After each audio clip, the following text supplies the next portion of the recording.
DK Shivakumar ಮುಖ್ಯಮಂತ್ರಿಯಾಗಿ ಅಧಿಕಾರ ಸ್ವೀಕರಿಸಿ 1 ತಿಂಗಳು ಪೂರ್ಣ ಆಗಿದೆ. ಜೂನ್ 3ರಂದು ಸಿಎಂ ಆಗಿ ಡಿಕೆಶಿ ಅಧಿಕಾರ ಸ್ವೀಕರಿಸಿದ್ರು. ಆಡಳಿತದ ಚುಕ್ಕಾಣಿ ಹಿಡಿದು ಹಲವು ಮಹತ್ವದ ಘೋಷಣೆಗಳು ಮತ್ತು ನಿರ್ಧಾರಗಳನ್ನು ಕೈಗೊಂಡಿದ್ದಾರೆ. ರಾಜ್ಯದ ಎಲ್ಲಾ ವಿದ್ಯಾರ್ಥಿಗಳಿಗೆ ಉಚಿತ ಬಸ್ ಪಾಸ್, ಬೆಂಗಳೂರಿನ ರಸ್ತೆಗಳನ್ನು ಗುಂಡಿ ಮುಕ್ತಗೊಳಿಸೋಕೆ 2,000 ಕೋಟಿ ರೂಪಾಯಿ ಅನುದಾನ ಸೇರಿದಂತೆ ಹಲವು ಘೋಷಣೆಗಳನ್ನು ಮಾಡಿದ್ದಾರೆ. ಇನ್ನು ಸಂಪುಟ ವಿಸ್ತರಣೆ ಸಂಬಂಧ ಇದೇ 5ಕ್ಕೆ ಸಿಎಂ ಡಿಕೆಶಿ ಹಾಗೂ ಸಿದ್ದರಾಮಯ್ಯ ದೆಹಲಿಗೆ ಭೇಟಿ ಕೊಡಲಿದ್ದಾರೆ. ಇದೇ 12ರ ಒಳಗೆ ಸಂಪುಟ ವಿಸ್ತರಣೆ ಪಟ್ಟಿ ಫೈನಲ್ ಆಗುತ್ತೆ ಎನ್ನಲಾಗಿದೆ. ಇವತ್ತು ಮುಖ್ಯಮಂತ್ರಿ ಡಿಕೆ ಶಿವಕುಮಾರ್ ಬೆಂಗಳೂರು ದಕ್ಷಿಣ ಜಿಲ್ಲೆ ಕನಕಪುರಕ್ಕೆ ಭೇಟಿ ಕೊಡಲಿದ್ದಾರೆ. ಕನಕಪುರ ನಗರದ ದೇಗುಲ ಮಠದ ಶ್ರೀ ಮುಮ್ಮಡಿ ನಿರ್ವಾಣ ಮಹಾಸ್ವಾಮಿಗಳು ಇತ್ತೀಚೆಗೆ ಲಿಂಗೈಕ್ಯರಾಗಿದ್ದರು. ಈ ಹಿನ್ನೆಲೆ ಮಠದ ಆವರಣದಲ್ಲಿ ಇವತ್ತು ಪುಣ್ಯಾರಾಧನೆ ಕಾರ್ಯಕ್ರಮ ಆಯೋಜಿಸಲಾಗಿದೆ. ಮಧ್ಯಾಹ್ನ 12ಕ್ಕೆ ಸಿಎಂ ಡಿಕೆ ಶಿವಕುಮಾರ್ ಭಾಗಿಯಾಗಲಿದ್ದಾರೆ. ಕಾಲ ಶ್ರೀಗಳ ಪುಣ್ಯಾರಾಧನೆಯಲ್ಲಿ ಪಾಲ್ಗೊಳ್ಳಲಿದ್ದಾರೆ. ರಾಜ್ಯದಲ್ಲಿ ಎಸ್ಐಆರ್ ಪ್ರಕ್ರಿಯೆ ಶುರುವಾಗಿ 3 ದಿನ ಕಳೆದಿದೆ. ಸಂಪುಟ ವಿಸ್ತರಣೆಯಲ್ಲಿ ಮಂತ್ರಿಗಿರಿಗಾಗಿ ಶಾಸಕರ ಲಾಬಿ ಹೆಚ್ಚಾಗ್ತಾ ಇದ್ದಂತೆ ಸಿಎಂ ಡಿಕೆಶಿ ಖಡಕ್ ಎಚ್ಚರಿಕೆ ಕೊಟ್ಟಿದ್ದಾರೆ. ಮಂತ್ರಿಗಿರಿ ಬಿಡಿ, ಕ್ಷೇತ್ರದಲ್ಲಿದ್ದುಕೊಂಡು ಎಸ್ಐಆರ್ ಕಡೆ ಗಮನ ಕೊಡಿ ಅಂತ ಸೂಚಿಸಿದ್ದಾರೆ. ಈಗಾಗಲೇ ಪಶ್ಚಿಮ ಬಂಗಾಳದ ಮತ ಪರಿಷ್ಕರಣೆ ವೇಳೆ 60 ಲಕ್ಷಕ್ಕೂ ಅಧಿಕ ಮತ ಹೋಗಿದೆ. ಇದೇ ರೀತಿ ಕರ್ನಾಟಕದ ಮೇಲೆ ಪಶ್ಚಿಮ ಬಂಗಾಳದ ಪರಿಣಾಮ ಬೀರೋ ಆತಂಕ ಇದೆ. ಮತಗಟ್ಟೆ ಪರಿಷ್ಕರಣೆಯಿಂದ ಕಾಂಗ್ರೆಸ್ಗೆ ಇರೋ ಮತಗಳು ದೂರವಾಗುವ ಭೀತಿ ಕೂಡ ಇದೆ. ಇದಕ್ಕಾಗಿ ಈಗ ಎಸ್ಐಆರ್ ಅನ್ನು ಗಂಭೀರವಾಗಿ ಪರಿಗಣಿಸಿ 1 ತಿಂಗಳ ಕಾಲ ಕ್ಷೇತ್ರದಲ್ಲಿ ಇಟ್ಕೊಂಡು ಎಚ್ಚರಿಕೆ ವಹಿಸಿ ಅಂತ ಶಾಸಕರು, ಸಚಿವರು, ಮಾಜಿ ಶಾಸಕರುಗಳಿಗೂ ಸಿಎಂ ಡಿಕೆಶಿ ಸೂಚನೆ ಕೊಟ್ಟಿದ್ದಾರೆ. ಬೆಂಗಳೂರು ದಕ್ಷಿಣ ಜಿಲ್ಲೆ ರಾಮನಗರದಲ್ಲಿ ಎಸ್ಐಆರ್ ವೇಳೆ ನಿಯಮ ಉಲ್ಲಂಘಿಸಲಾಗಿದೆ. ಹೀಗಂತ ಕೇಂದ್ರ ಸಚಿವ ಎಚ್ಡಿಕೆ ಆರೋಪ ಮಾಡಿದ್ದಾರೆ. ಮನೆ ಮನೆಗೆ ಸಿಬ್ಬಂದಿ ಹೋಗೋ ಬದಲಿಗೆ ರಾಮನಗರದ ಕಲ್ಯಾಣ ಮಂಟಪದಲ್ಲಿ ಜನರನ್ನ ಸೇರಿಸಿ ಎಸ್ಐಆರ್ ಮಾಡಿಸಿ ಅಂತ ಆರೋಪ ಮಾಡಿದ್ದಾರೆ. ಈ ಸಂಬಂಧ ಚುನಾವಣಾ ಆಯೋಗ ಮತ್ತು ಕೇಂದ್ರ ಗೃಹ ಸಚಿವರಿಗೆ ದೂರು ಕೊಡುವುದಾಗಿ ಹೇಳಿದ್ದಾರೆ. ಈ ಸಂಬಂಧ ಇವತ್ತು ಜೆಡಿಎಸ್ ಯುವ ನಾಯಕ ನಿಖಿಲ್ ಕುಮಾರಸ್ವಾಮಿ ಬೆಳಗ್ಗೆ 11 ಗಂಟೆಗೆ ಜೆಡಿಎಸ್ ಕಾರ್ಯಕರ್ತರ ಜೊತೆ ಡಿಸಿ ಕಚೇರಿ ಮುಂದೆ ಪ್ರತಿಭಟನೆ ನಡೆಸಲಿದ್ದಾರೆ. ಬಳಿಕ ಜಿಲ್ಲಾಧಿಕಾರಿಗಳಿಗೆ ದೂರು ಕೊಡಲಿದ್ದಾರೆ. ರಾಜ್ಯದಲ್ಲಿ ಮತದಾರರ ಪಟ್ಟಿ ಪರಿಷ್ಕರಣೆ ಕುರಿತು ಸರ್ಕಾರದ ವಿರುದ್ಧ ವಿಪಕ್ಷಗಳು ಸಮರ ಸಾರಿವೆ. ನಿನ್ನೆ ಎಸ್ಐಆರ್ ಅಕ್ರಮದ ಬಗ್ಗೆ ದಾಖಲೆ ಸಮೇತ ಕೇಂದ್ರ ಸಚಿವ ಎಚ್ಡಿ ಕುಮಾರಸ್ವಾಮಿ ಬಹಿರಂಗಪಡಿಸಿದ್ರು. ಹೀಗಾಗಿ ಜಂಟಿಯಾಗಿ ಹೋರಾಟಕ್ಕೆ ದೋಸ್ತಿ ಪ್ಲಾನ್ ಮಾಡಿದೆ. ಇದರ ಬಗ್ಗೆ ಮಹತ್ವದ ದಾಖಲೆಯನ್ನ ಸಂಗ್ರಹಿಸಿ ಅಂತ ಚುನಾವಣಾಧಿಕಾರಿಗಳು, ಬಿಎಲ್ಒಗಳು ಹಾಗೂ ಪಕ್ಷದ ಪ್ರಮುಖರಿಗೆ ಸೂಚನೆ ಕೊಡಲಿದ್ದಾರೆ. ಇದನ್ನು ಕೇಂದ್ರ ಗೃಹ ಸಚಿವರಿಗೆ ದೂರು ಕೊಡಲು ನಿರ್ಧರಿಸಿದ್ದಾರೆ. ನಿನ್ನೆ ರಾತ್ರಿ ಬೆಂಗಳೂರು ನಗರಾಭಿವೃದ್ಧಿ ಸಚಿವ ಕೃಷ್ಣ ಬೈರೇಗೌಡ ಸಿಟಿ ರೌಂಡ್ ಮಾಡಿದ್ರು. ಪಾದಚಾರಿ ಮಾರ್ಗ ತೆರವು ಕಾರ್ಯಾಚರಣೆ ಬಗ್ಗೆ ಪರಿಶೀಲನೆ ನಡೆಸಿದ ಕೃಷ್ಣ ಬೈರೇಗೌಡ ಜಿಬಿಎ ಕಮಿಷನರ್ ಮಹೇಶ್ವರ್ ರಾವ್ ಅವರಿಂದ ಮಾಹಿತಿ ಪಡೆದ್ರು. ಜನ ಸಾಯ್ತಾ ಇರೋದು ನಿಮಗೆ ಕಾಣಿಸ್ತಾ ಇಲ್ವಾ? ನಿಮ್ಮ ಕೆಲಸ ನೀವು ಮಾಡೋಕೆ ನಾವು ಬಂದು ಬೇಡ್ಕೋಬೇಕಾ ಅಂತ ಅಧಿಕಾರಿಗಳನ್ನ ತರಾಟೆಗೆ ತೆಗೆದುಕೊಂಡ್ರು. ಇತ್ತ ಮೆಟ್ರೋ ಕಾಮಗಾರಿಗೆ ರಸ್ತೆ ಅಗೆದು ನಿರ್ಲಕ್ಷ್ಯ ವಹಿಸಿದ ಗುತ್ತಿಗೆದಾರರನ್ನು ತರಾಟೆಗೆ ತೆಗೆದುಕೊಂಡಿದ್ದಾರೆ. ನನಗೆ ಸ್ವಲ್ಪ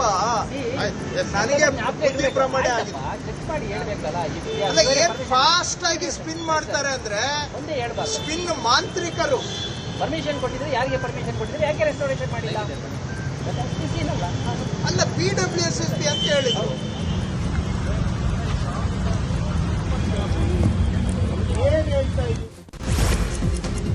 ರೇಣುಕಾಸ್ವಾಮಿ ಕೊಲೆ ಕೇಸ್ನಲ್ಲಿ ಸಾಕ್ಷಿದಾರನಿಗೆ ಬೆದರಿಕೆ ಕೇಸ್ ಸಂಬಂಧಪಟ್ಟಂತೆ ಬೆಂಗಳೂರಿನ ಕಾಮಾಕ್ಷಿಪಾಳ್ಯ ಠಾಣೆಯ ಎಎಸ್ಐ ನಟೇಶ್ರಿಂದಲೇ ದೂರು ದಾಖಲಾಗಿದ್ದು ಎಫ್ಐಆರ್ ದಾಖಲಿಸಲಾಗಿದೆ. ಸಿಸಿಟಿವಿ, ಡಿವಿಆರ್ ಸೀಸ್ ಸಂಬಂಧಪಟ್ಟಂತೆ ಸಾಕ್ಷಿ ಸಂದೀಪ್ಗೆ ಬೆದರಿಕೆ ಹಾಕಲಾಗಿದೆ ಅಂತ ಎಎಸ್ಐ ನಟೇಶ್ ದೂರಿನಲ್ಲಿ ಉಲ್ಲೇಖ ಮಾಡಿದ್ದಾರೆ.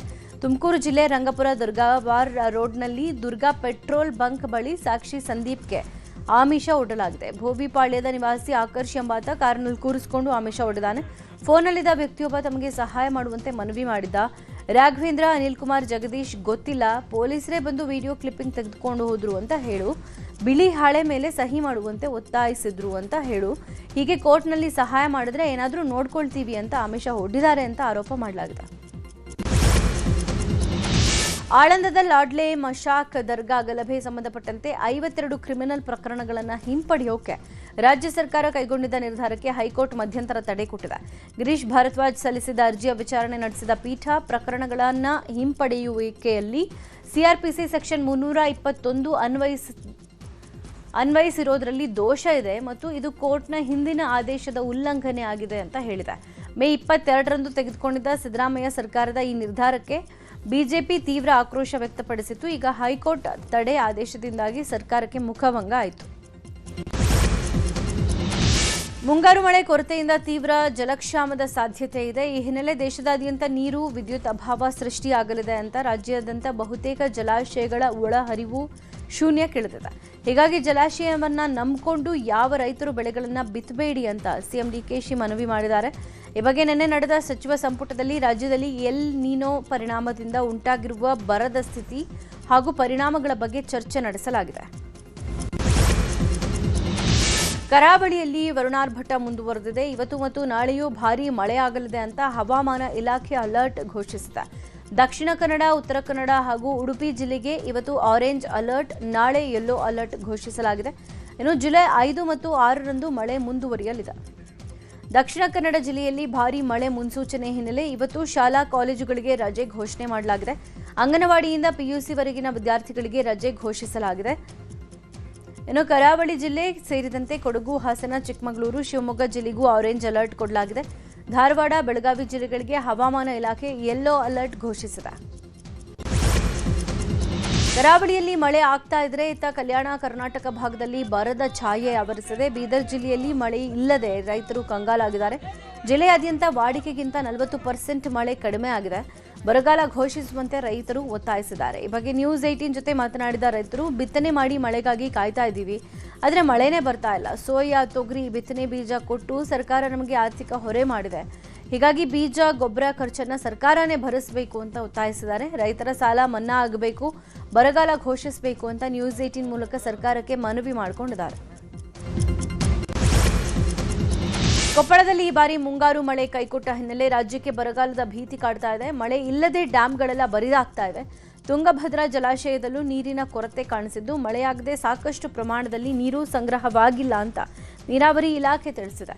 ಈ ಹಿನ್ನೆಲೆ ಮುಂಗಾರು ಹಂಗಾಮಿನ ಬೆಳೆಗಳಿಗೆ ಬಲದಂಡೆ ಮತ್ತು ಎಡದಂಡೆ ನಾಲೆಯಲ್ಲಿ ನೀರು ಹರಿಸೋಕೆ ಸಾಧ್ಯ ಆಗೋದಿಲ್ಲ. ಡ್ಯಾಂನಲ್ಲಿರೋ ನೀರನ್ನು ಕುಡಿಯಲು ಮಾತ್ರ ಬಳಸಲು ಸರ್ಕಾರ ಆದೇಶಿಸಿದೆ. ಆದ್ದರಿಂದ ರೈತರು ನೀರಾವರಿ ಇಲಾಖೆಯೊಂದಿಗೆ ಸಹಕರಿಸಬೇಕು ಅಂತ ಮನವಿ ಮಾಡಿದೆ. ಮುಂಗಾರು ಮಳೆ ಕೈಕೊಟ್ಟ ಹಿನ್ನೆಲೆ ಭದ್ರಾ ಜಲಾಶಯ ಕೂಡ ಬರದಾಗಿದೆ. ಈ ಹಿನ್ನೆಲೆ ಭದ್ರಾ ಬಲದಂಡೆ, ಎಡದಂಡೆ ನಾಲೆಗೆ ನೀರು ಹರಿಸೋಕೆ ಸಾಧ್ಯ ಇಲ್ಲ ಅಂತ ಕರ್ನಾಟಕ ನೀರಾವರಿ ನಿಗಮ ಪ್ರಕಟಣೆ ಹೊರಡಿಸಿದ್ದು, ಅನ್ನದಾತರಿಗೆ ಶಾಕ್ ಕೊಟ್ಟಿದ್ದಾರೆ. ಭದ್ರಾ ಜಲಾಶಯದಿಂದ ಕೇವಲ ನೀರು ಮಾತ್ರ ಪೂರೈಕೆ ಮಾಡಲಾಗುತ್ತೆ, ಬೆಳೆಗಳಿಗೆ ನೀರು ಕೊಡೋಕೆ ಸಾಧ್ಯ ಇಲ್ಲ, ಕುಡಿಯೋಕೆ ಮಾತ್ರ ಪೂರೈಕೆ ಆಗುತ್ತೆ ಅಂತ ತಿಳಿಸಿದೆ. 1.5 ಲಕ್ಷ ಹೆಕ್ಟೇರ್ ಭತ್ತ ಬೆಳೆಯೋಕೆ ಸಜ್ಜಾಗಿರೋ ರೈತರಲ್ಲಿ ಆತಂಕ ಮೂಡಿದೆ. ದಾವಣಗೆರೆಯನ್ನ ಬರಪೀಡಿತ ಜಿಲ್ಲೆ ಅಂತ ಘೋಷಿಸೋಕೆ ರೈತರು ಒತ್ತಾಯಿಸಿದ್ದಾರೆ.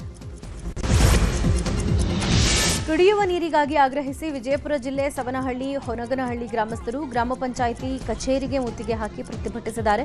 ಗ್ರಾಮದಲ್ಲಿ ಕಳೆದ ಹಲವು ದಿನಗಳಿಂದ ಸರಿಯಾಗಿ ನೀರು ಪೂರೈಕೆ ಮಾಡ್ತಾ ಇಲ್ಲ. 15 ದಿನಕ್ಕೊಮ್ಮೆ ನೀರು ಬಿಡಲಾಗ್ತಾ ಇದೆ. ನೀರಿನ ಸಮಸ್ಯೆ ಆಗಿದ್ದು, ಸರಿಯಾದ ಸಮಯಕ್ಕೆ ನೀರು ಪೂರೈಕೆ ಮಾಡಬೇಕು ಅಂತ ಆಕ್ರೋಶ ವ್ಯಕ್ತಪಡಿಸಿದರು. ಗ್ರಾಮದಲ್ಲಿ ರಾತ್ರಿ ವೇಳೆ ರಸ್ತೆ ಲೈಟ್ಗಳು ಇಲ್ಲದೆ ಸಮಸ್ಯೆ ಆಗಿದ್ದು, ಕೂಡಲೇ ಸಮಸ್ಯೆ ಬಗೆಹರಿಸಬೇಕು ಅಂತ ಮನವಿ ಮಾಡಿದರು. ಮಹಾರಾಷ್ಟ್ರದಲ್ಲಿ ಜನರ ಜೀವನದ ಜೊತೆ ಮಳೆ ಚೆಲ್ಲಾಟ ಆಡ್ತಾ ಇದೆ. ಮುಂಬೈನ ಸಖಿನಾಕಾ ಪ್ರದೇಶದ ಖೈರಾನಿ ರಸ್ತೆಯಲ್ಲಿ 55 ವರ್ಷ ನಿವಾಸಿ ಅಸ್ಲಂ ಇಸಾಕ್ ಶೇಖ್ ಮ್ಯಾನ್ ಹೋಲ್ಗೆ ಬಿದ್ದು ಜೀವ ಬಿಟ್ಟಿದ್ದಾರೆ. ಮ್ಯಾನ್ ಹೋಲ್ಗೆ ಬೀಳೋ ದೃಶ್ಯ ಸಿಸಿಟಿವಿಯಲ್ಲಿ ಸೆರೆಯಾಗಿದೆ. ಮ್ಯಾನ್ ಹೋಲ್ ಮುಚ್ಚದೆ ಹಾಗೆ ಬಿಟ್ಟಿರೋದು ಯಾಕೆ ಅನ್ನೋದಕ್ಕೆ ಮುಂಬೈ ಅಧಿಕಾರಿಗಳು, ಸಚಿವರು, ಸರ್ಕಾರದ ಬಳಿಯೂ ಉತ್ತರ ಇಲ್ಲ. ನಿನ್ನೆ ಮಧ್ಯಾಹ್ನ 12:26ಕ್ಕೆ ಬಿದ್ದ ವ್ಯಕ್ತಿಯನ್ನ ಸಂಜೆ 4 ಗಂಟೆಗೆ ಹೊರಗೆ ತೆಗೆದಿದ್ದಾರೆ. ಅಷ್ಟರಲ್ಲೇ ಅಸ್ಲಂ ಇಸಾಕ್ ಜೀವ ಹೊರಟು ಹೋಗಿತ್ತು. ಇನ್ನು ಮುಂಬೈನಲ್ಲಿ ಅಪ್ಪ ಮಗಳು ಬೈಕ್ನಲ್ಲಿ ಬರ್ತಾ ಇದ್ದ ವೇಳೆ ರಸ್ತೆ ಗುಂಡಿಗೆ ಬಿದ್ದು ಗಾಯ ಮಾಡಿಕೊಂಡಿದ್ದಾರೆ. ಮಹಾರಾಷ್ಟ್ರದ ಪೊಲೀಸ್ ವಾಹನ ಹೋಗ್ತಾ ಇದ್ರು, ಅವರನ್ನು ಆಸ್ಪತ್ರೆಗೆ ಸೇರಿಸೋ ಕೆಲಸ ಮಾಡಿಲ್ಲ. ಇದು ಕೂಡ ಸಿಸಿಟಿವಿಯಲ್ಲಿ ಸೆರೆಯಾಗಿದೆ. ಇನ್ನು ಇದೇ ಮುಂಬೈ ನಗರದಲ್ಲೇ ಇದ್ದ ಗುಂಡಿಗೆ ದ್ವಿಚಕ್ರ ವಾಹನದಲ್ಲಿ ಬಂದ 2 ವಿದ್ಯಾರ್ಥಿನಿಯರು ಕೂಡ ಬಿದ್ದಿದ್ದಾರೆ. ಚರಂಡಿ ನೀರಲ್ಲಿ ಬಿದ್ದು ಒದ್ದಾಡ್ತಾ ಇದ್ದಾಗ ಅಕ್ಕಪಕ್ಕದವರು ಓಡ್ ಬಂದು ವಿದ್ಯಾರ್ಥಿಯರನ್ನ ರಕ್ಷಣೆ ಮಾಡಿದ್ದಾರೆ. ಆಮೇಲೆ ಸ್ಕೂಟರ್ ಮೇಲೆತ್ತಿ ಸಹಾಯ ಮಾಡಿದ್ದಾರೆ. ಬೆಂಗಳೂರಿನ ಕಾಟನ್ಪೇಟೆ ಬಳಿ 2 ಅಂತಸ್ತಿನ ಕಟ್ಟಡ ವಾಲಿ ಆತಂಕ ಸೃಷ್ಟಿಸಿತ್ತು. ವಾಲಿದ 2 ಅಂತಸ್ತಿನ ಕಟ್ಟಡದ ತೆರವು ಕಾರ್ಯಾಚರಣೆ ಪೂರ್ಣಗೊಂಡಿದೆ. ಅದೃಷ್ಟವಶಾತ್ ಯಾವುದೇ ಪ್ರಾಣಾಪಾಯ ಸಂಭವಿಸಿಲ್ಲ. ಮಾಹಿತಿ ತಿಳಿದ ಕೂಡಲೇ ಸ್ಥಳಕ್ಕೆ ದೌಡಾಯಿಸಿದ ಪೊಲೀಸರು ಹಾಗೂ ಅಗ್ನಿಶಾಮಕ ಓರ್ವ ವ್ಯಕ್ತಿಯನ್ನ ರಕ್ಷಣೆ ಮಾಡಿದ್ದಾರೆ. ಬಳಿಕ ಜೆಸಿಬಿ ಮೂಲಕ ಕಟ್ಟಡ ತೆರವು ಮಾಡಿದ್ದಾರೆ. ತೆರವಾದ ಕಟ್ಟಡ ಸುಮಾರು 50 ವರ್ಷ ಹಳೆಯ ಕಟ್ಟಡ ಅನ್ನೋ ತಿಳಿದು ಬಂದಿದೆ. ಬೆಳಗಾವಿ ಜಿಲ್ಲೆಯ ಖಾನಾಪುರ ತಾಲೂಕಿನ ಕಕೇರಿ ಗ್ರಾಮದಲ್ಲಿರೋ ಅಂಗನವಾಡಿ ಕೇಂದ್ರ ಸಂಖ್ಯೆ 4ರ ಕಟ್ಟಡ ಶಿಥಿಲಾವಸ್ಥೆಗೆ ತಲುಪಿದೆ. ಕಳೆದ ಸುಮಾರು 7-8 ತಿಂಗಳಿಂದ ಅಂಗನವಾಡಿ ಕೇಂದ್ರವನ್ನು ಸರ್ಕಾರಿ ಪ್ರಾಥಮಿಕ ಆರೋಗ್ಯ ಕೇಂದ್ರದ ವಸತಿ ಗೃಹದಲ್ಲಿ ನಡೆಸಲಾಗ್ತಾ ಇದೆ. ಆದರೆ ಇವತ್ತಿಗೂ ಶಾಶ್ವತ ಪರಿಹಾರ ನೀಡದೆ ಅಧಿಕಾರಿಗಳು ನಿರ್ಲಕ್ಷ್ಯ ತೋರಿದಾರಂತೆ. ಕಟ್ಟಡ ದುರಸ್ತಿಗೆ ಅಗತ್ಯ ಇದ್ರೂ ಸಂಬಂಧಪಟ್ಟ ಅಧಿಕಾರಿಗಳು ಯಾವುದೇ ಕ್ರಮ ಕೈಗೊಂಡಿಲ್ಲ ಅಂತ ಗ್ರಾಮಸ್ಥರು ಆರೋಪ ಮಾಡಿದ್ದಾರೆ. ಬೆಳಗಾವಿಯ ರಾಯಭಾಗ ಬಸ್ ನಿಲ್ದಾಣದಲ್ಲಿ ಲಗೇಜ್ಗೆ ಟಿಕೆಟ್ ತೆಗೆದುಕೊಳ್ಳುವ ವಿಚಾರವಾಗಿ ಕಂಡಕ್ಟರ್ ಹಾಗೂ ಪ್ರಯಾಣಿಕನ ನಡುವೆ ಗಲಾಟೆ ಆಗಿದೆ. ನಿಪ್ಪಾಣಿಯಿಂದ ಗುಲ್ಬರ್ಗಾಕ್ಕೆ ಹೋಗ್ತಾ ಇದ್ದ ಬಸ್ನಲ್ಲಿ ಪ್ರಕಾಶ್ ಮಾಕೇರಿ ಎಂಬ ಕಂಡಕ್ಟರ್ ಮೇಲೆ ಪ್ರಯಾಣಿಕ ಹಲ್ಲೆಗೆ ಯತ್ನಿಸಿದಾನಂತೆ. ಗಲಾಟೆ ವಿಕೋಪಕ್ಕೆ ಹೋಗ್ತಾ ಇದ್ದಂತೆ ಸ್ಥಳಕ್ಕೆ ರಾಯಭಾಗ ಪೊಲೀಸರು ಭೇಟಿ ನೀಡಿ ಪರಿಸ್ಥಿತಿಯನ್ನು ತಿಳಿಗೊಳಿಸಿದರು. ಈ ಬಾರಿಯ ಮೈಸೂರು ದಸರಾದಲ್ಲಿ ಕಂಬಳ ಆಯೋಜನೆ ಮಾಡೋಕೆ ಸರ್ಕಾರ ನಿರ್ಧಾರ ಮಾಡಿದೆ. ಈ ಬೆನ್ನಲ್ಲೇ ಪರ ವಿರೋಧ ಚರ್ಚೆಗಳು ಶುರುವಾಗಿದೆ. ನಗರದ ಜಲದರ್ಶಿನಿ ಅತಿಥಿ ಗೃಹದಲ್ಲಿ ಪರಿಸರ ಪ್ರೇಮಿಗಳು ಸಭೆ ನಡೆಸಿ ದಸರಾದಲ್ಲಿ ಕಂಬಳ ಮಾಡೋದು ಸೂಕ್ತ ಅಲ್ಲ ಅಂತ ಚರ್ಚೆ ಮಾಡಿದ್ದಾರೆ. ಕಂಬಳ ದಕ್ಷಿಣ ಕನ್ನಡ ಜಿಲ್ಲೆಗೆ ಇರಲಿ, ಕಂಬಳ ಮಾಡೋಕೆ ನೂರಾರು ಮರ ಕಡಿತಾರೆ, ಇದರಿಂದ ಪರಿಸರ ನಾಶ ಆಗುತ್ತೆ. ಕಂಬಳಕ್ಕೆ 8 ಕೋಟಿ ಹಣ ಕೂಡ ಖರ್ಚಾಗುತ್ತೆ. ಹೀಗಾಗಿ ದಸರಾದಲ್ಲಿ ಕಂಬಳ ಬೇಡ ಅಂತ ಪರಿಸರ ಪ್ರೇಮಿಗಳು ಸರ್ಕಾರಕ್ಕೆ ಮನವಿಯನ್ನ ಸಲ್ಲಿಸಿದ್ದಾರೆ.